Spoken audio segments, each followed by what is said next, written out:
years, profanity, sexual content, and violence have influenced movie ratings. However, tobacco products have not. This issue needs to be addressed and changed to prevent youth from starting using tobacco products. Tobacco companies have been using movies to convert their deadly products into social norms, and it's no surprise they've been doing this for decades. We as young people constantly see celebrities as role models, and we hardly ever see the negative effects of tobacco use on screen.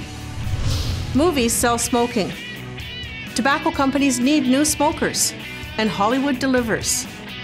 To quote Philip Morris, "It's important to know as much as possible about teenage smoking patterns and attitudes. Today's teenager is tomorrow's potential regular customer." We estimate that exposure to on-screen smoking will cause 43,000 premature deaths among current Canadian smokers aged 15 to 19. World Health Organization states that movies influence behavior and help form social norms. With smoking in movies, it doesn't matter if it's in the background or the foreground, the good guy or the bad guy. What matters is the repeated exposure. The more youth see smoking in movies, the more likely we are to start. This is serious when we consider that youth watch movies more than any other age group. Many health organizations in Canada and the United States agree the scientific evidence is clear. Smoking in movies causes young people to smoke.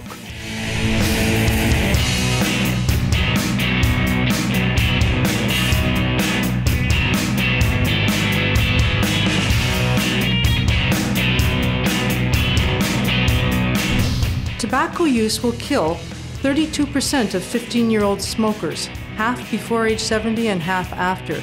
This result has been confirmed by Health Canada. Tobacco had to buy its way into movies. And now it's time to get it out of movies rated for children and youth. Despite less tobacco in youth-rated movies in the United States, the majority of movies with tobacco were and still are rated for children and youth here in Ontario. R-rated movies with twice as much smoking as youth-rated films on average are being dumped into the Canadian youth market, leaving Canadian kids more exposed than kids in the US.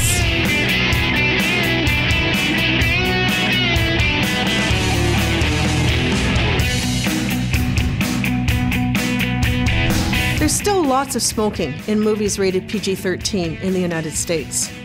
And even when some Hollywood studios, like Universal, Warner Brothers, and Disney, reduce smoking in some youth-rated films, smoking remains twice as heavy in R-rated films.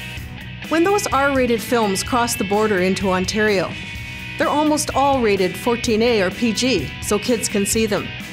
So even when there's progress in the United States, it may not make kids as safe here in Ontario. So what is the solution to this problem? Make movies for teens and children smoke-free. As a parent, it seems crazy that we know the influence that smoking in movies has on young people and the harmful effects of tobacco products. In March 2011, 73% of people surveyed supported taking tobacco out of movies that were rated for children and youth.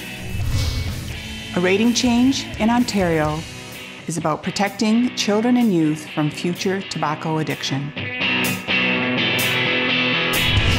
Reforming Ontario's movie rating system would not only help shield Ontario's kids from on-screen exposure, it would set a precedent and send a powerful signal to the US media companies. It's part of the overall strategy of making on-screen tobacco depictions cost the film companies more and benefit the tobacco industry less. Otherwise, we'll all continue to pay for smoking in the movies with our kids' future health. Because of our Ontario rating system, our children and youth are exposed to an estimated 60% more of tobacco imagery as compared to their US counterparts. We need your leadership to ensure that movies rated for youth and children in Ontario are tobacco-free. Go to smokefreemovies.ca today to support smoke-free movies for youth and children in Ontario now.